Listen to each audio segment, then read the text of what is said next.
वित्त मंत्री महोदया श्रीमती आतिशी जी दिल्ली का आर्थिक सर्वेक्षण 2023-24 प्रस्तुत करेंगी और अपना वक्तव्य भी देंगी।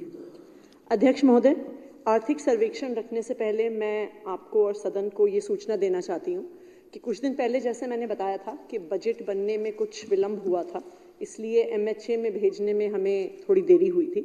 लेकिन मुझे ये बताते हुए खुशी है कि बजट MHA से वापस भी आ गया है। उसके बाद CM साहब के माध्यम से LG साहब से अप्रूव होकर वापस आ गया है।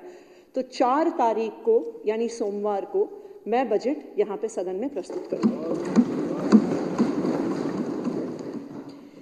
अध्यक्ष महोदय, मैं आपकी अनुमति से दिल्ली के आर्थिक सर्वेक्षण 2023-24 की हिंदी तथा अंग्रेजी प्रति सदन पटल पर प्रस्तुत करती हूँ।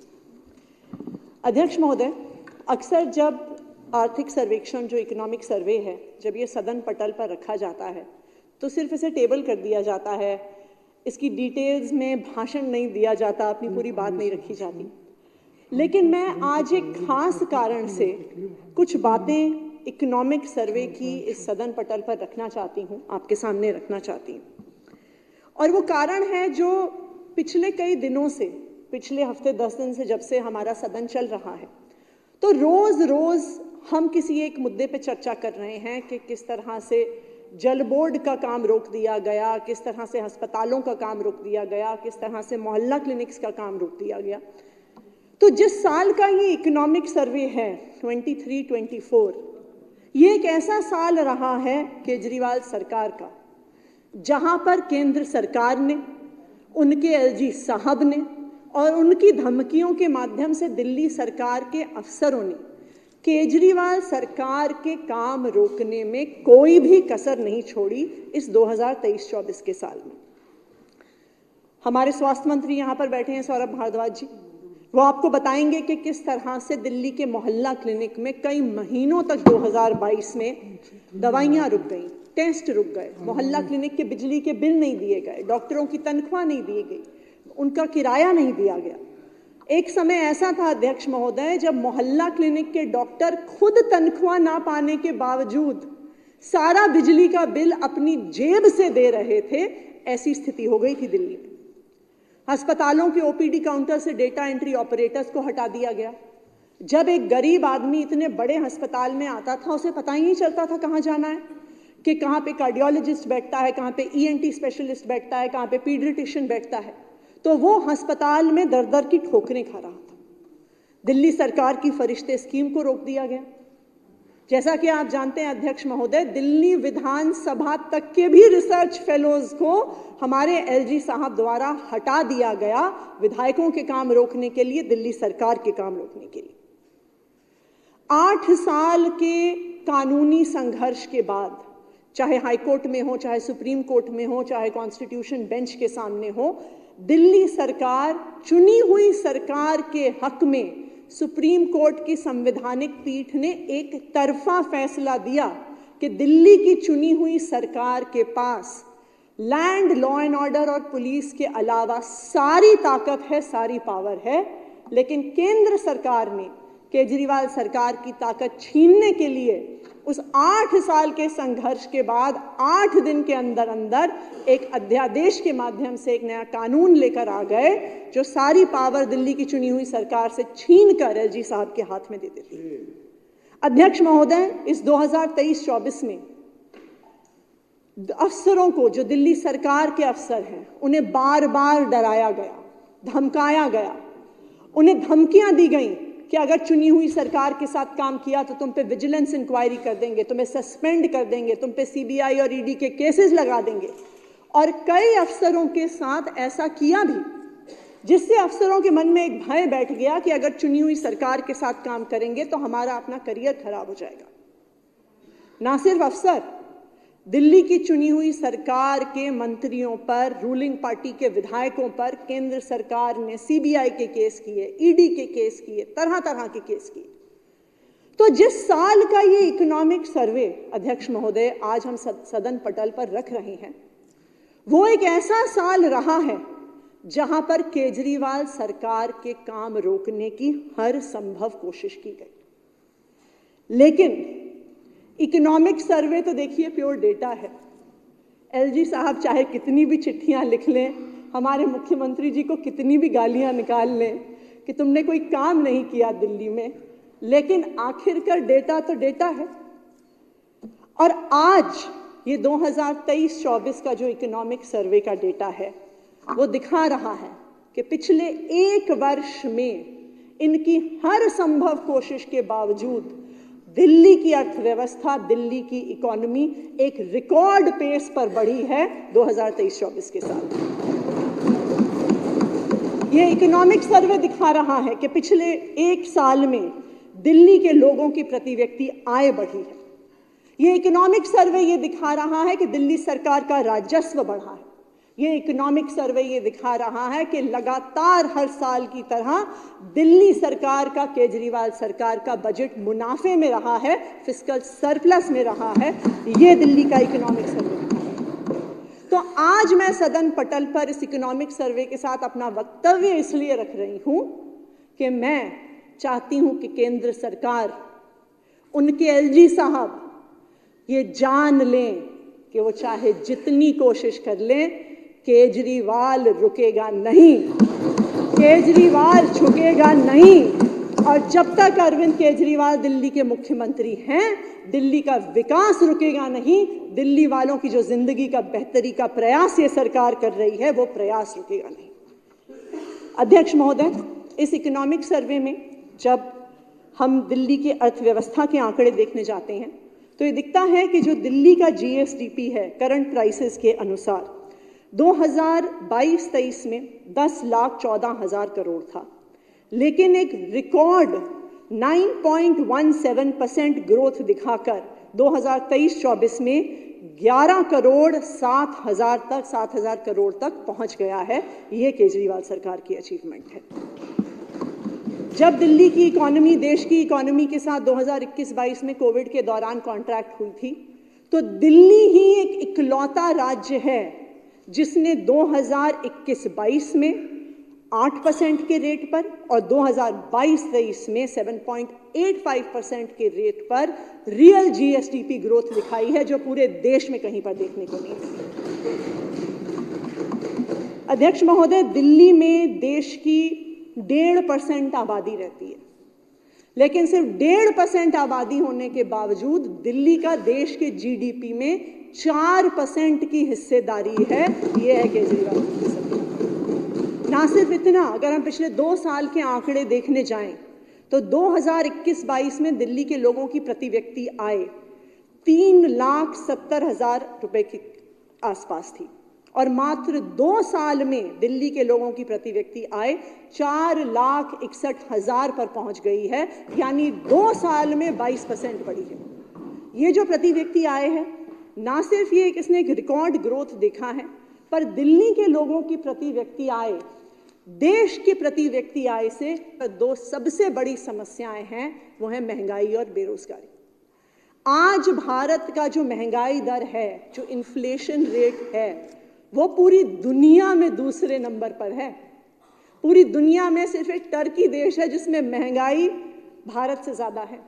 पिछले 10 सालों में हमारे देश में 70% से ज्यादा महंगाई बढ़ी है।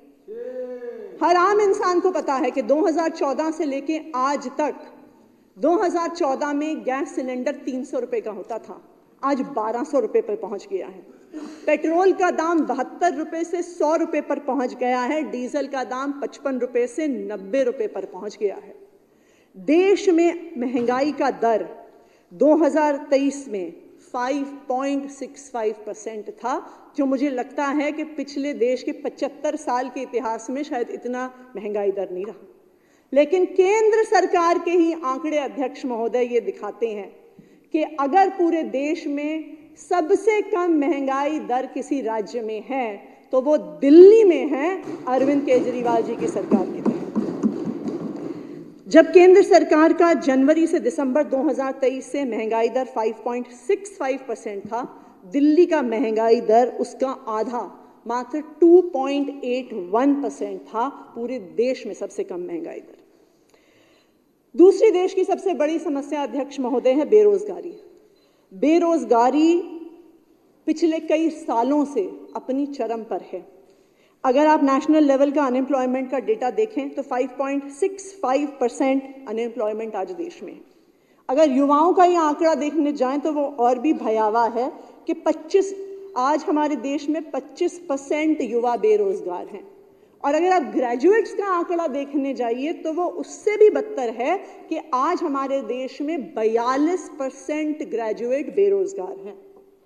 लेकिन दिल्ली की सरकार, अरविंद केजरीवाल की सरकार ने ना सिर्फ दिल्ली में लोगों को रोजगार दिलाया पर दिल्ली में बिजनेस अपॉर्चुनिटीज भी बढ़ाई, जिसकी वजह से एम्प्लॉयमेंट अपॉर्चुनिटीज बढ़ी हैं। दिल्ली में 2020-21 में अनएम्प्लॉयमेंट रेट, बेरोजगारी का दर 6.3% था। लेकिन पिछले 2 सालों में कोविड के बाद फिर से इकोनॉमी को जो फिलिप देने का, बूस्ट देने का प्रयास हमारी सरकार ने किया है। 2021 के 6.3% अनएम्प्लॉयमेंट रेट से 2022-23 में ये आंकड़ा मात्र 1.9% पर आ गया है। अध्यक्ष महोदय, अब मैं सरकारी राजस्व के बारे में और जो हमारा बजट है सरकार का उसके बारे में आंकड़े रखूंगी। मैं जब ये आंकड़े देख रही थी, इकोनॉमिक सर्वे जब कंप्लीट हुआ, तो मैं याद कर रही थी कि जब हम 2013 में पहली बार चुनाव लड़े थे तो हमारा एक चुनावी नारा था, बिजली हाफ पानी माफ। और उस समय लोग हम पे हंसा करते थे। वो कहते थे जी अरविंद केजरीवाल ऐसे ही सपने दिखाता है, ये संभव नहीं है कि वास्तव में बिजली हाफ हो जाएगी, पानी माफ हो जाएगी। और जो लोग कहते थे कि अच्छा ठीक है सब्सिडी देके कर लेंगे बिजली हाफ पानी माफ, उन्होंने कहा कि ये दिल्ली की अर्थव्यवस्था को, उसके राजस्व को डुबो देंगे, सारा सरकारी खजाना खत्म कर देंगे, इन लोगों से सरकार नहीं चलेगी। लेकिन आज अध्यक्ष महोदय, हम सबके लिए जो इस सदन में बैठे हैं, ये गर्व की बात है कि अगर आज पूरे देश में एक सरकार है जो वो मुनाफे में चलती है, फिस्कल सरप्लस के साथ चलती है, वो दिल्ली सरकार है, अरविंद केजरीवाल जी की सरकार है। 2021-22 में दिल्ली का रेवेन्यू सरप्लस 3,270 करोड़ था और 2022-23 में ये बढ़ के 14,450 करोड़ हो गया कि इतना खर्च करने के बाद भी जितना हमारा खर्चा है उससे ज़्यादा राजस्व दिल्ली सरकार के पास है, उससे ज़्यादा रेवेन्यू दिल्ली सरकार के पास है। दिल्ली सरकार ने 2022-23 में अपने राजस्व में 18% की वृद्धि को देखा है। और ना सिर्फ इतना, जैसा मैंने आपको कहा कि दिल्ली सरकार इस देश की एकमात्र मुनाफे में चलने वाली फिस्कल सरप्लस वाली सरकार है। और इसका कंपैरिजन मैं केंद्र सरकार से रखना चाहूंगी अध्यक्ष महोदय। आज की जो हमारी जो केंद्र सरकार है वो वास्तव में उधारी की सरकार है। 2014 से लेकर 2024 तक के अगर आप आंकड़े देखिए, 2014 में हमारे देश का डेट 55 लाख करोड़ था, यानी आज़ादी से लेकर 2014 तक 55 लाख करोड़। लेकिन मात्र 10 साल में वो 155 लाख करोड़ हो गया है, यानी देश की उधारी 3 गुना बढ़ गई है। एक आंकड़ा होता है इकोनॉमिक सर्वे में, debt as percentage of GDP, यानी हमारे देश के जीडीपी का कितना हिस्सा वास्तविक तौर पे उधारी है, डेट है जो हमें वापस करना है। 2014 में ये आंकड़ा था 67%, लेकिन पिछले 10 साल में ये बढ़ के 92% हो गया है। तो आज देश का 92% जीडीपी का हमारा डेट का हिस्सा है। और इसके विपरीत दिल्ली में अध्यक्ष महोदय, जो एक फिस्कल सरप्लस बजट की मैं बात कर रही हूँ, एक मुनाफे की बजट की मैं बात कर रही हूँ, ये हमें पिछली सरकारों से नहीं मिला है। पिछली सरकारें डेट लेती आई थी, लोन लेती आई थी, अपने राजस्व से ज्यादा खर्चा करती आई थी। तो इसलिए जब दिल्ली में हमारी अरविंद केजरीवाल जी की सरकार बनी तो काफी उधारी दिल्ली सरकार पर भी थी। तो एक आंकड़ा होता है अध्यक्ष महोदय, ratio of interest payment to revenue receipts, यानी कितनी उधारी दिल्ली सरकार पर है कि जितना राजस्व है उसमें से कितना % हिस्सा हमें उधारी चुकाने में, उसका इंटरेस्ट चुकाने में देना पड़ता है। अध्यक्ष महोदय, 2012-13 में ये आंकड़ा ratio of interest payment to revenue receipts 11.2% था। लेकिन अरविंद केजरीवाल जी ने जितनी समझदारी के साथ ये सरकार चलाई है, ये आंकड़ा 11.2% से घटकर आज मात्र 5.2% रह गया है। इसका मतलब है कि दिल्ली सरकार ने अपनी उधारी को समाप्त किया है, कम किया है, फिर भी इतनी शानदार सरकार चलाई।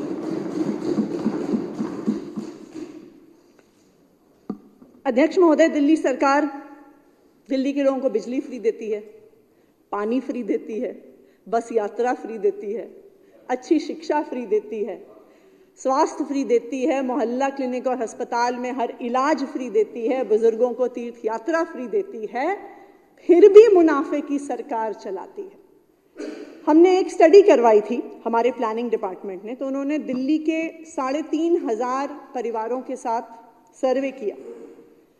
उस 3,500 परिवारों के सर्वे में ये निकल के आया कि तकरीबन उसमें से ऑलमोस्ट 100% परिवारों को कभी ना कभी दिल्ली सरकार की इलेक्ट्रिसिटी सब्सिडी का फायदा हुआ है। चाहे वो 200 यूनिट फ्री हो, चाहे वो 400 यूनिट पे 50% की सब्सिडी हो।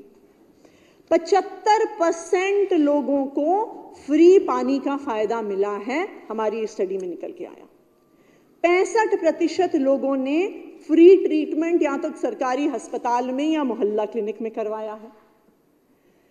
58% परिवारों की महिलाएं दिल्ली सरकार की फ्री बस यात्रा की सुविधा लेती हैं और 44% परिवार दिल्ली सरकार के शानदार सरकारी स्कूलों में अपने बच्चों को भेजकर अपना पैसा बचाते हैं। तो हर महीने हर परिवार का हजारों रुपए दिल्ली सरकार की पॉलिसीज की वजह से बचता है। अध्यक्ष महोदय, ऐसा नहीं है कि इन सब सुविधाओं के बावजूद दिल्ली की अर्थव्यवस्था बढ़ रही है, राजस्व बढ़ रहा है। मैं तो इस सदन को यह बताना चाहूंगी कि इन सब सुविधाओं की वजह से ही दिल्ली की अर्थव्यवस्था बढ़ रही है, दिल्ली का विकास हो रहा है। आप देखिए कि हर परिवार में बिजली फ्री, पानी फ्री, बस का किराया फ्री, स्वास्थ्य फ्री, हजारों रुपए हर परिवार के हर महीने बचते हैं अरविंद केजरीवाल जी की सरकार की वजह से। ये कहां जाता है पैसा? ये पैसा, आंकड़े ये दिखाते हैं, हमारी स्टडी ये दिखाती है कि उसमें से तकरीबन 62% जो परिवार हैं वो उसे जमा करके नहीं रखते, वो उसे खर्च कर देते हैं। चाहे खाने का सामान खरीदने में, चाहे अपने बच्चों को किताबें दिलवाने में, चाहे अप्लायंसेस खरीदने में, चाहे फ्रिज खरीदने में, चाहे एसी खरीदने में। तो ये 1,500 करोड़ रुपए से ज्यादा दिल्ली की अर्थव्यवस्था में घूमता है, दिल्ली की अर्थव्यवस्था को लिक्विडिटी देता है। हम law of supply and demand की बात पढ़ते आए हैं हमेशा से अपने इकोनॉमिक्स में। तो जो अरविंद केजरीवाल जी की सरकार ने सब्सिडीज देकर दिल्ली वालों की जेब में पैसा डाला है, उन्होंने इकोनॉमी में डिमांड क्रिएट की है, जिसके माध्यम से अब लोग बाजार में सामान खरीद रहे हैं, उनकी एक्सपेंडिचर करने की योग्यता बढ़ी। और यही कारण है कि अगर आप कोविड के जो इकोनॉमी श्रिंक हुई, जो डिप्रेशन आया इकोनॉमी में, दिल्ली की रिकवरी की स्पीड सबसे ज्यादा रही अरविंद केजरीवाल जी की सरकार की इन पॉलिसीज की वजह से। अध्यक्ष महोदय, जैसा कि आप जानते हैं, अब हमारा 9 बजट केजरीवाल सरकार इस सदन में प्रस्तुत कर चुकी है, 10वां बजट आने वाला है। हमारे बजट में हर बार सबसे बड़ा हिस्सा, तकरीबन 1/4 हम शिक्षा को देते हैं।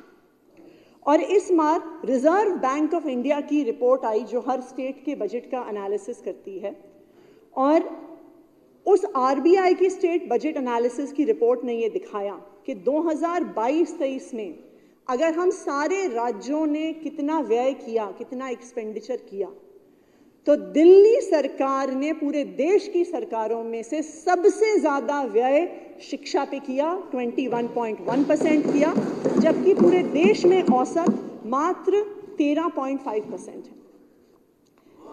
हमारे बोर्ड रिजल्ट्स के आंकड़े, आईआईटी जेईई के आंकड़े, ये तो अक्सर हम रखते ही हैं सदन में, लेकिन आज मैं एक और आंकड़ा सदन के सामने रखना चाहूंगी कि दिल्ली की ग्रोस एनरोलमेंट रेशियो, यानी कितने बच्चे हैं जो दिल्ली में स्कूल में पढ़ रहे हैं।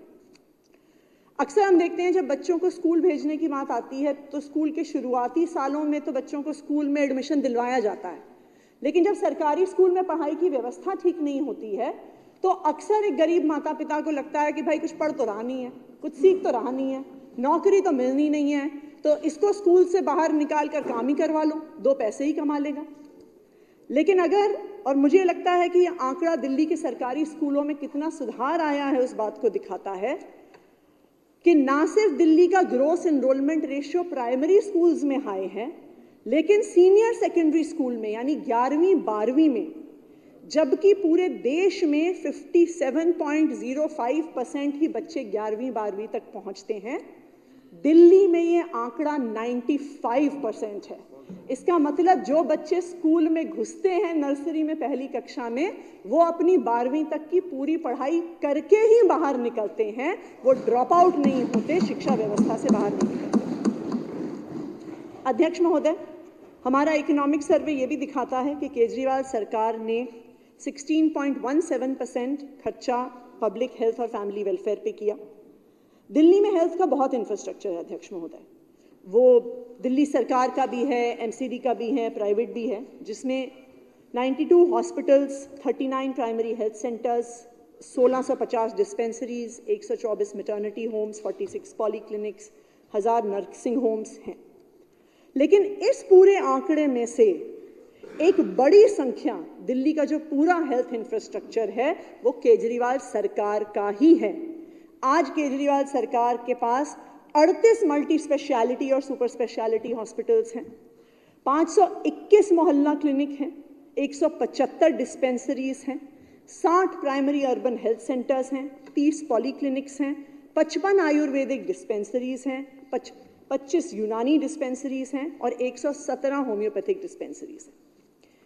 अध्यक्ष महोदय, ना सिर्फ हमने अच्छी स्वास्थ्य की व्यवस्था दी है, लेकिन अब आंकड़े देखिए, कुछ ऐसे आंकड़े होते हैं जिनको इंडिकेटर माना जाता है कि आपकी ओवरऑल शहर का, आपके राज्य का हेल्थ क्या है। तो अगर आप एक ऐसा आंकड़ा माना जाता है इन्फेंट मोर्टेलिटी रेट, कि आपके जब बच्चे पैदा होते हैं तो उनका मोर्टेलिटी रेट कितना है, क्योंकि उससे माता का स्वास्थ्य कैसा है, आपकी हेल्थ केयर फैसिलिटीज़ कैसी हैं, वो सारे फीचर्स फैसिलिटीज़ उसमें रिफ्लेक्ट हो जाते हैं। अध्यक्ष महोदय, पूरे देश का इन्फेंट मोर्टेलिटी रेट का आंकड़ा 2.8% है, लेकिन दिल्ली का उसका आधे से भी कम है, मात्र 1.2%। पूरे देश का नियोनेटल मोर्टेलिटी रेट 2% है, दिल्ली का उससे आधे से भी कम 0.9% है। पूरे देश में अंडर 5 मोर्टेलिटी रेट बच्चों का 3.2% है, दिल्ली का उसका 1/3 है, 1.4%। यानी हम अपने बच्चों को, उनकी माताओं को, सबको अच्छे स्वास्थ्य की सुविधा दे पाएं। अब मैं पावर सेक्टर पे आती हूं अध्यक्ष महोदय। कोपेनहेगन बिजनेस स्कूल ने कुछ साल पहले एक स्टडी करी थी और उन्होंने बताया था कि 1 घंटा एक्स्ट्रा बिजली देने से आप भारत में किसी भी गरीब परिवार की आय 15% तक बढ़ा देते हैं, क्योंकि जब बिजली आती है बच्चे पढ़ पाते हैं, आप अप्लायंसेस यूज़ कर पाते हैं, आप इंटरनेट की फैसिलिटीज़ यूज़ कर पाते हैं। और मुझे खुशी है इस बात की कि केजरीवाल सरकार पिछले 9 साल से लगातार दिल्ली वालों को 24 घंटे बिजली दे रही है। 2013-14 में दिल्ली की पीक डिमांड 5650 मेगावाट थी। ये 2022-23 तक आते आते 7700 मेगावाट पहुंच गई, लेकिन फिर भी केजरीवाल सरकार ने ये बिजली दिल्ली वालों को बिना किसी पावर कट के, बिना किसी लोड शेडिंग के लगातार दी है अध्यक्ष महोदय। ना सिर्फ इतना, जो AT&C लॉसेज होते हैं, जो बिजली की चोरी होती है, वो 2012-13 में 16% था, पिछले 10 सालों में 1/3 हो गया है, मात्र 6% रह गया है। जैसा कि आप सब जानते हैं, केजरीवाल सरकार ने दिल्ली वालों को 0 बिल दिए हैं और 2022-23 में 3,40,00,000 0 बिजली के बिल दिल्ली में साल भर में दिल्ली वालों के आए। पानी की सप्लाई पे भी लगातार काम हुआ है। केजरीवाल सरकार ने 20 किलोलीटर पानी मुफ्त देने का वादा किया था, दिया भी है। 25 लाख कंज्यूमर्स को इसका फ़ायदा मिला है। ना सिर्फ पानी फ्री दिया है अध्यक्ष महोदय, हमारे यहाँ पे कई साथी हैं जो जिनके इलाकों में बहुत सारी अनऑथराइज्ड कॉलोनीज हैं। अनऑथराइज्ड कॉलोनीज में पहले होता था कि लोग वोट मांगने तो जाते थे, लेकिन वोट लेने जब जीत के आते थे तो कहते थे जी यहाँ पे तो सरकार का पैसा लग ही नहीं सकता, यहाँ पे एमएलए फंड का पैसा नहीं लग सकता, यहाँ पे पानी की पाइपलाइन नहीं डल सकती। लेकिन पिछले 9 साल में अरविंद केजरीवाल जी की सरकार ने अनऑथराइज्ड कॉलोनीज के 97% इलाके में पानी की पाइपलाइन डाल दी है। ये मुझे लगता है कि इतनी स्पीड से काम दिल्ली के पूरे इतिहास में नहीं हुआ। और अब 94% जो हाउस होल्ड्स हैं दिल्ली के, उनके पास पाइप्ड वाटर सप्लाई का एक्सेस है। दिल्ली की सीवेज ट्रीटमेंट कैपेसिटी भी बढ़ी है। आज दिल्ली की सीवेज ट्रीटमेंट कैपेसिटी 630 MGD पे पहुंच गई है। जल बोर्ड का 10,000 किलोमीटर का sewage network, branch sewer network है और 200 किलोमीटर का ट्रंक सीवर नेटवर्क है। अध्यक्ष महोदय, एक और महत्वपूर्ण सेक्टर है जिसकी अक्सर मुझे लगता है कि हम बात कम करते हैं, लेकिन हमारी अचीवमेंट्स इस सेक्टर में बहुत ज़्यादा हैं, और वो है ट्रांसपोर्ट सेक्टर। किसी भी शहर के विकास में, किसी भी अर्थव्यवस्था के विकास में पब्लिक ट्रांसपोर्ट एक बहुत महत्वपूर्ण भूमिका निभाता है, क्योंकि बहुत सारे लोग हैं जिनके पास अपनी गाड़ियां नहीं हैं, अपने 2 व्हीलर्स नहीं हैं, लेकिन अच्छी नौकरी पाने के लिए, अपना बिजनेस करने के लिए उनको पब्लिक ट्रांसपोर्ट की आवश्यकता है।